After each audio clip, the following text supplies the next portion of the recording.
আমি এখন আছি উত্তর আটলান্টিক মহাসাগরে। আজকে খুবই সুন্দর ওয়েদার এখানে, কিন্তু আগামী 2 দিন পরে হয়তো আর এই ওয়েদারটা সুন্দর থাকবে না। কেন থাকবে না সেটার এক্সপ্লেনেশন ভিডিওর পরের অংশ আছে। উত্তর আটলান্টিক নিয়ে একটা কথা প্রচলিত আছে, সেটা হচ্ছে যে you don't conquer North Atlantic, you survive it. অর্থাৎ উত্তর আটলান্টিককে জয় করা যায় না, শুধু নিরাপদে পার হয়ে যাওয়া যায়। এই কথাটা বলার কারণ ওই যে একটাই, উত্তর আটলান্টিক উত্তাল থাকে এবং এখনও উত্তর আটলান্টিকের মাঝে একটা নিম্নচাপ আছে, যেটা আমি আপনাদেরকে ম্যাপে দেখাবো একটু পরে। আমরা এখন আছি পর্তুগালের পশ্চিমে। আমরা যখন আরও উত্তরের দিকে যাব তখন আটলান্টিকের মধ্যে থাকা যে নিম্নচাপ সেটা আস্তে আস্তে আমাদের দিকেই আসবে।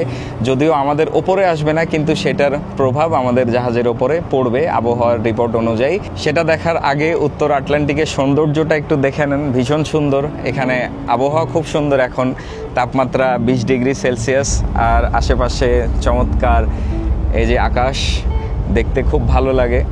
আমরা এখন যেখানে আছি এখানে গভীরতা হচ্ছে 2000 মিটার, মানে 2 কিলোমিটার। 2 কিলোমিটার নিচে যে কি আছে আল্লাহ ভালো জানেন। আস্তে আস্তে আরও যখন সামনের দিকে যাব তখন গভীরতা আমি যেটা দেখলাম 4000 মিটার আছে, 4500 মিটার আছে। চমৎকার একটা নিম্নচাপ আমাদের দিকে আসতেছে আস্তে আস্তে। আপনাদেরকে একটু দেখাই, সেটা হচ্ছে যে এটা একটা ফ্রি সফটওয়্যার উইন্ডিতে আমরা দেখি মাঝে মাঝে, এছাড়াও আমাদের কাছে অন্যভাবে ইনফরমেশান আসে।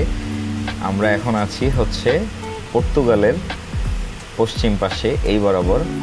আমরা আগামী 27 তারিখে এইখানে পৌঁছাবো ইনশাল্লাহ। আর এটা হচ্ছে 27 তারিখের কন্ডিশন। তো আমরা যখন এইখানে পৌঁছাবো তখন এই নিম্নচাপের ধাক্কাটা আমাদেরকে খেতে হবে। তারপরে আমরা 28 তারিখে এই বরাবর এখানে থাকবো ইনশাল্লাহ। তো 28 তারিখে নিম্নচাপটা কোথায় যাচ্ছে একটু দেখেন।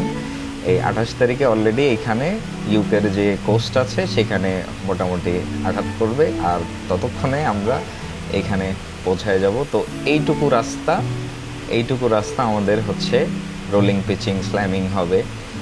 বড় বড় হয়তো ঢেউ আসবে আমাদের সাইড থেকে মোটামুটি, তো এই কারণে রোলিং পিচিং হবে।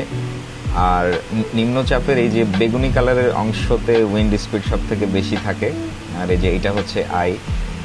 আর ওপরে এইটার উৎপত্তি স্থল মানে উত্তর আটলান্টিকে মোটামুটি সপ্তাহে দেখবেন একটা করে নিম্নচাপ তৈরি হয়। তার কারণ হচ্ছে এই যে ওপরের গ্রিনল্যান্ড, এখানকার ঠান্ডা বাতাস।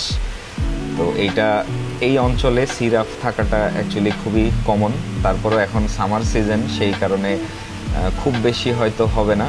এটা উইন্টারের সময় খুবই সাংঘাতিক থাকে। যেমন আমাদের গত ভয়েজে যখন জাহাজ এদিক দিয়ে আসে তখন এখানে এতটাই সিরাফ ছিল, প্রায় 8-10 মিটার ওয়েভ ছিল। এই হচ্ছে ওয়েদার আপডেট।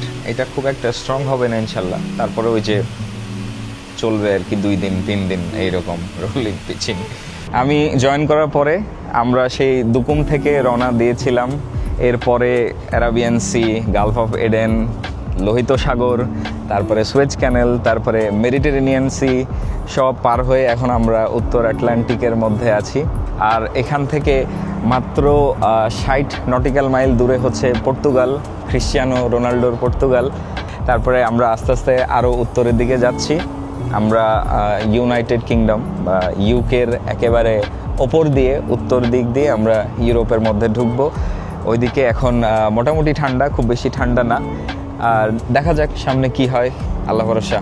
আসসালামু আলাইকুম, টাটা।